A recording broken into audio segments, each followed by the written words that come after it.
আহমেদাবাদে এত বড় বিমান দুর্ঘটনাটি ঘটে যাবার পর মানুষগুলো সুরক্ষিত রইল না, কিন্তু গীতা সুরক্ষিত রইল। অর্থাৎ ভগবান শ্রীকৃষ্ণ কিন্তু সেই গীতাকে সুরক্ষিত রেখেছে। এটা কি ভগবানেরই হাত নাকি মানুষের হাত? ভগবান তো মনে করলেই মানুষগুলোকে সুরক্ষিত রাখতে পারতো, মানুষগুলোর প্রাণ কিন্তু বাঁচাতেই পারতো, কিন্তু কেন করলো না? সত্যিই কি এটা ভগবান করিয়েছে, অত ভগবান শ্রীকৃষ্ণ করিয়েছে, নাকি মানুষের কৃতকর্মের ফল মানুষ ভোগ করছে? চলুন এই ভিডিওটা মনোযোগ দিয়ে শুনবেন, তাহলে কিন্তু বুঝতে পারবেন এই আহমেদাবাদে বিমান দুর্ঘটনাটি ঘটে যাওয়ার বিরাট বড় কারণটি।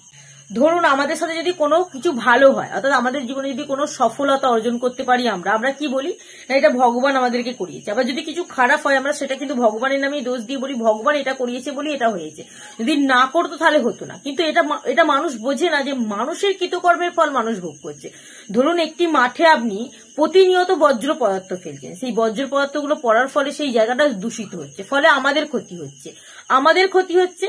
তাহলে এটা কারা করছি? আমরা করছি। এবং সেই জায়গাটা যদি বজ্র পদার্থ ফেলা বন্ধ করে আপনি গাছ লাগাতে পারেন, চারা গাছ লাগাতে পারেন, সেই গাছগুলো আস্তে আস্তে বড় হলে ফল ফুল দেবে, পাখিরা সেখানে বাসা বাঁধবে, আপনি পরিষ্কার শুদ্ধ অক্সিজেন অর্থাৎ গ্রহণ করতে পারবেন, তাহলে আমাদের শ্বাসকার্যের সুবিধা হবে, আমাদের কোনো রোগ জ্বালা হবে না। তাহলে এটা মানুষের কাজ। মানুষ যদি ভালো কাজ করে মানুষ ভালো ফলাফল পাবে, যদি খারাপ কাজ করে তাহলে খারাপ ফলাফল পাবে। তাহলে এতে কিন্তু ভগবানের কোনো হাত নেই, আমরা আমাদের কর্মের ফল কিন্তু আমরা ভোগ করছি। তবে এটা তো বলা ভুল, যতগুলো মানুষ বিমান দুর্ঘটনায় মারা গেছে সবাই কি পাপ করেছিল এই জন্মে? না, শুধুমাত্র এই জন্মের পাপ না, পরজন্মের পাপ, আগের জন্মের পাপও কিন্তু এই জন্মে ভোগ করতে হয়। তবে সকল মানুষ কিন্তু পাপ করে না, কিছু মানুষের পাপের ফল কিন্তু পৃথিবীর সকল মানুষকে কখনো কখনো ভোগ করতে হয়, তাদের কৃতকর্মের ফল কিন্তু পৃথিবীর সকল মানুষের উপর পড়ে। তবে যে সমস্ত মানুষরা পাপ না করেও পৃথিবী ছেড়ে চলে গেল, ভগবান কিন্তু পরের জন্মে তাদেরকে খুব ভালো জীবন দান করবেন, তাদের সাথে সবসময় খুব ভালোই হবে পরের জন্মে। ভগবান কিন্তু এটা তার বইতে লিখেই রেখেছে। তবে একটা কথা মানতে হবে, গীতা কি করে সুরক্ষিত রইল? গীতাটা যখন পাওয়া গিয়েছিল, যখন প্লেনটা ব্লাস্ট করে, তখন কিন্তু একটা লোহার বাক্সের মধ্যে ওই জিনিসটা ছিল, একটা গোপাল ঠাকুর একটা গীতা, সেই জন্য কিন্তু সেটা সুরক্ষিত রয়েছিল।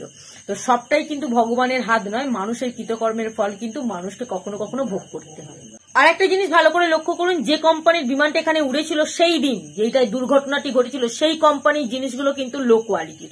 অর্থাৎ এই বিষয়ে দুটো ব্যক্তি কিন্তু 2 বছর আগে প্রশ্ন করেছিল, কিন্তু কোনো সফলতা আসেনি, অর্থাৎ কোনো মীমাংসা হয়নি, কোনো প্রতিবাদ হয়নি। সেই কারণেই কিন্তু আজকে এত বড় বিমান দুর্ঘটনাটি ঘটে গেল।